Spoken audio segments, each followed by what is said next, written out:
one is telling the story in your book. Who is this person? Is it the person you are now, looking back at what already happened? Or is it the person you were then, living through these events as they actually happen? Basically, who is your narrator and what is their point of view? The answer to these questions coming up.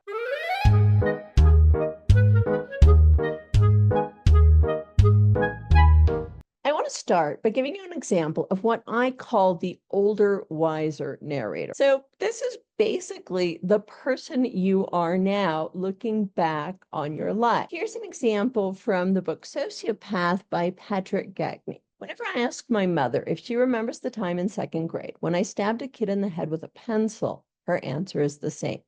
Vaguely. And I believe her because so much about my childhood is vague. Some things I remember with absolute clarity, like the smell of the trees at Redwood National Park and our house on the hill near downtown San Francisco. God, I love that house. I can still remember the 43 steps from the ground floor to my room on the 5th, and the chairs in the dining room. I would climb to steal crystals from the chandelier. Okay, so how do you know that this is an adult looking back on her life? Well, it's obvious in the words she uses. Some things I remember with absolute clarity, or because so much about my early childhood is vague. So it's very clear that this is someone looking back on their life. However, now let me give you a writing sample that feels very different. Look at me, she said, grabbing my shoulders. Somewhere out there is a person missing this locket. They're missing it right now, and they're so sad they can't find it. Think about how sad that person must be. I shut my eyes and tried to imagine what the missing locket person was feeling, but I couldn't. I felt nothing. When I opened my eyes and looked into hers, I knew my mother could tell. Okay, so here we have a different kind of scene. I hope you notice that this is from the child's point of view. It feels like we're actually there in this moment, living through this with the narrator. What is interesting is that both of these samples are from the very same memoir. Both of them are from Sociopath. So who is telling this story? Who is actually writing this book? Is it the older, the adult Patrick, or is it the child who lived through these events? The answer is actually both. So if you're writing a first-person novel or a memoir, you basically have two choices when it comes to the point of view of your narrator. Option number one is you just tell this from the point of view of the person who actually lived through events. So that means if you're writing a childhood memoir, you're always writing from the child's point of view. Your second option is to use your older, wiser narrator combined with your younger point of view. So personally, my favorite option is number two because it can add this great layer of richness and insight to your book. That's not to say you have to use the older, wiser narrator, but it's certainly an option when telling your story. So in this video, I'm going to talk more about how to use the older, wiser narrator. Before I do that, I want to give you a little bit of background on who this older, wiser narrator is and why it's quite easy to use the older, wiser narrator to add richness to your book. This older, wiser narrator has been around since literature has existed. It's just such a normal part of novels and then later memoirs. So let's go back in time for just a few minutes and talk about where this comes from. Let's talk about the history, the evolution of this other narrator, the narrator who is looking back on their life. The oldest known piece of literature is the Epic of Gilgamesh, which was written almost 4,000 years ago. Now, I promise you, we're not going to get a long excerpt. I'm just going to give you a short sample. But what I want you to take away from this was that when literature first began, it was about a hero's deeds. So there was a narrator recounting what a hero had done, recounting a hero's life. In this case, we have this tiny bit of first-person narration, and then the narrator starts talking about the hero. Let me give you the excerpt. He who has seen everything, I will make known to the lands. I will teach about him who experienced all things. Okay, it's 4,000 years old. So the writing is a little bit formal, not what you're used to, but we have this first-person narrator who then starts talking about this hero. Anu granted him the totality of knowledge of all. He saw the secret, discovered the hidden. He brought information of the time before the flood. He went on a distant journey, pushing himself to exhaustion, but then was brought to peace. So kind of giving away what's going to happen, or you might argue that creating suspense. But we have this narrator just starting to launch into the story. If you want to nerd out on more writing tips like this one, I have a book coming out in January. It's called The Memoir Engineering System. If you want more information, you can sign up for my mailing list. To sign up for my mailing list, click the link in the description below this video. You'll also get a free 7-part class on how to structure your memoir. So fast forward 3,000 years or so, and we still have this idea of a narrator in the story, even when you're talking about theater. Think about Shakespeare's Romeo and Juliet. Here you have a Greek chorus that introduces the play. Two households, both alike in dignity, in fair Verona, where we lay our scene. From ancient grudge break to new mutiny, where civil blood makes civil hands unclean. From forth the fatal loins of these two foes, a pair of star-crossed lovers take their life. We'll talk about giving away the ending, right? But that is actually how Romeo and Juliet starts. We get this narrator setting up the scene, literally setting the stage. So what I find really interesting is that the way theater evolved was along with this Greek chorus. In fact, in the beginning, there were no actors. It was just someone telling the story. It was someone narrating the story. And eventually I thought, okay, well, we'll get some actors to do some of these lines. And then there were more and more actors. And then this narrator was no longer as important, but it was still around for thousands of years. And we still see the narrator in most fiction and lots of memoir. So more than 3,500 years have passed since Gilgamesh was written, and we still haven't lost this idea of a first-person narrator telling someone else's story. Here is the third paragraph of Oliver Twist. Although I am not disposed to maintain that the being born in a workhouse is in itself the most fortunately and enviable circumstance that can possibly befall a human being, I do mean to say that in this particular instance, it was the best thing for Oliver Twist that could by possibility have occurred. So why am I giving you this long history? Well, what I want you to understand is that the older, wiser narrator is as old as literature itself. And this older, wiser narrator still exists in most memoirs. So if you said to me, Wendy, that's old school, that's a remnant of literature past when we actually had a narrator telling someone else's story, and I don't need this older, wiser narrator in my memoir, I will say to you, fine, you're absolutely right. If you want to tell me that you're far too modern for this, you're not a traditionalist, and you do not want this in your book, fine. You do not need the older, wiser narrator. However, I love this older, wiser narrator because of the insight and richness that this point of view can add to your book. And it's also quite easy to use. Personally, I don't like a lot of childhood memoirs when we only get the child's point of view. I feel like they're a little bit light and lacking in depth. In fact, if you have a story about your childhood, what usually distinguishes young adult fiction, YA fiction, from adult fiction is the use of an older, wiser narrator. So in YA fiction, you will often have the narrator be a 16-year-old. In adult fiction, writing about their childhood, you usually have this older, wiser narrator looking back on their life. As an example, I'm going to take the book What My Bones Know by Stephanie Fu.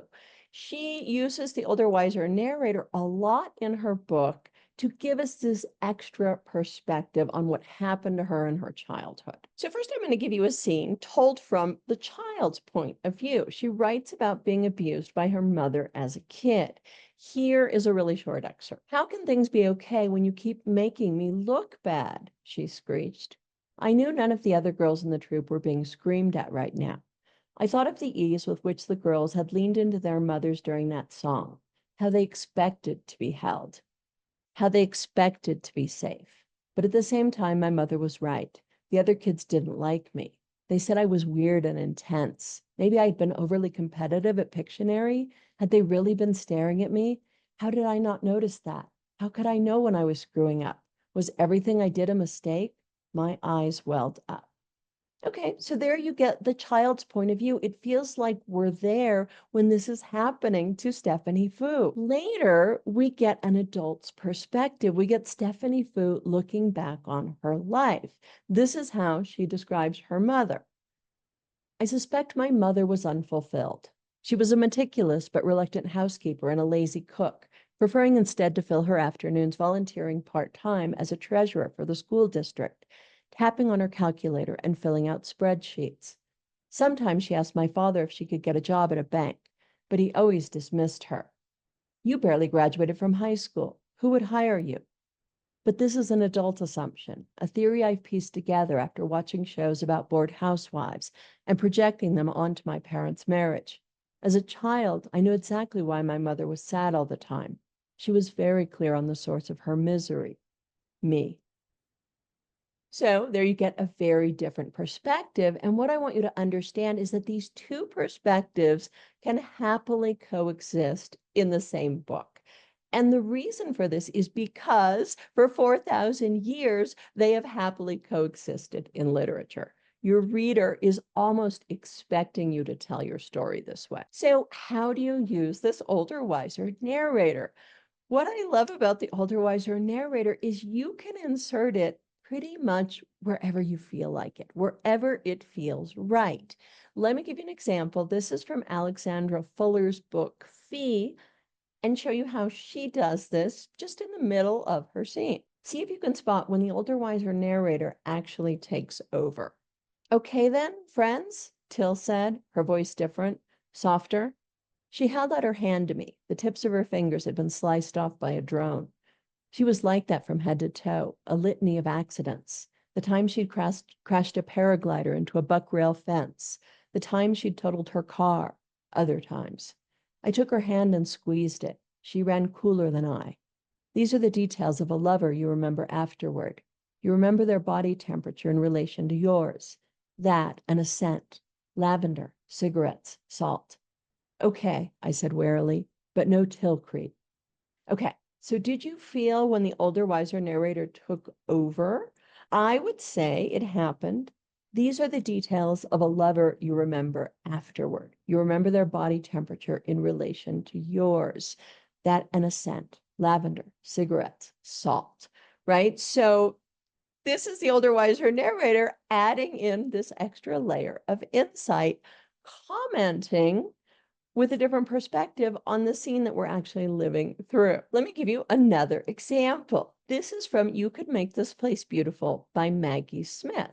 And she's doing exactly the same thing. We're in a scene, we're living through it with the narrator, and then the older, wiser narrator comes in and comments on what is happening from this older, wiser point of view. Everyone was asleep, so no one was watching what I did next, but I felt watched. There's so many windows that someone walking by our house that night could have seen me from the front walk, but that wasn't what made me feel uneasy, nearly seasick, as if I just stepped off a boat. It was as if an omniscient narrator, the one I imagine now, the one whose knowledge I envy, was watching me as I set my laptop down and walked over to the chair. I cringe to think of it now, my hand reaching into the bag, rifling through the manila file folders and legal pads inside. I am ashamed, yes, for snooping, though I would be more ashamed if I had found nothing. Nothing was not what I found. So they were going in and out. So we start from Maggie's point of view, the person she was then, rifling through the papers, and then she turns into the older, wiser narrator who continues telling the story. She says, I cringe to think of it now, my hand reaching inside the bag, rifling through the manila file folders. Am ashamed, right? So there we get this really interesting shift in perspective. The older, wiser narrator picks up where the younger narrator left off, and they're both telling the same story from a slightly different perspective. So getting the older, wiser narrator into your book is really not that hard. You use this extra insight wherever it suits you. You can do it once in a while. You can do it all the time. That is a matter of style. But what you can do is take advantage of this different point of view you have years later. So we live through the actual event from the point of view of the person you were then.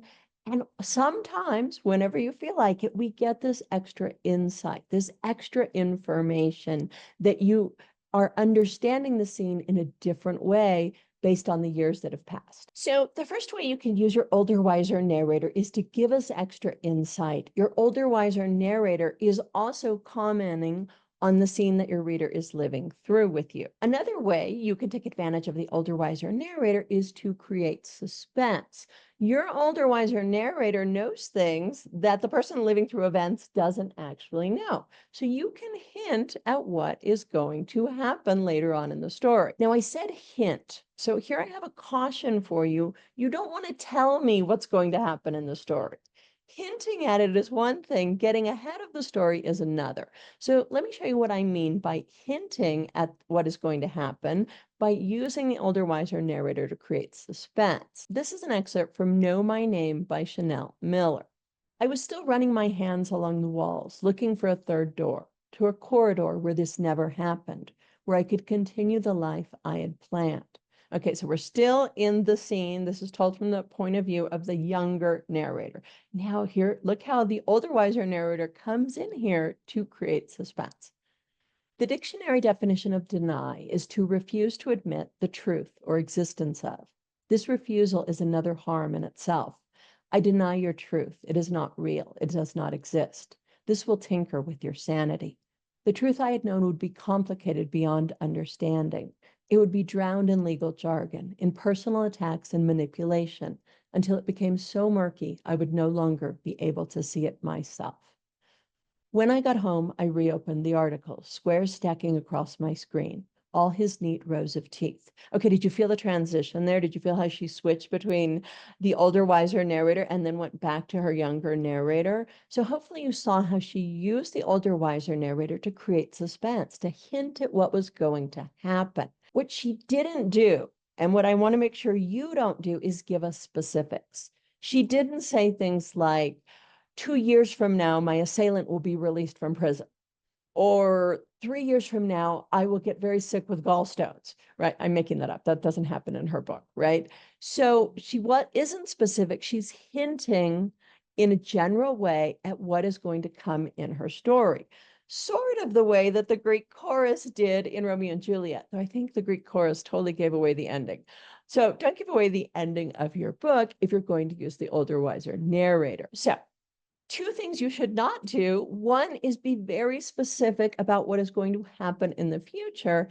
And the second one is to tell me what is happening in your older, wiser narrator's life. You don't want to tell us about the life you are living now. It will take your reader out of the story. It will remind them they're reading a book.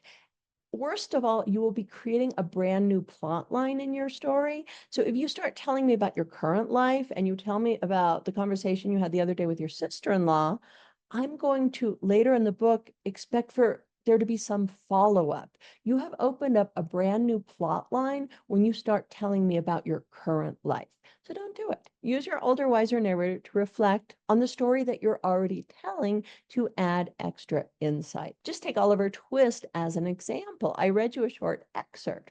Dickens, or some first-person narrator, is telling the story, but that first-person narrator is never telling us about their life. They're telling us about Oliver Twist, right? And the same is true in your memoir. Don't tell us about your current life. Focus on the story from the past that you are telling. Transport your reader. Let us live through that period in time. This video took a lot longer than most of my videos to research and to find excerpts, to find examples. So if you would subscribe to my channel, I would be supremely grateful. Also, if you would like this video or if you would comment below, it really helps the channel. It really helps the time I invest in these videos. It really helps make them worthwhile. I hope you found this helpful. Take care, guys. I'll see you next time.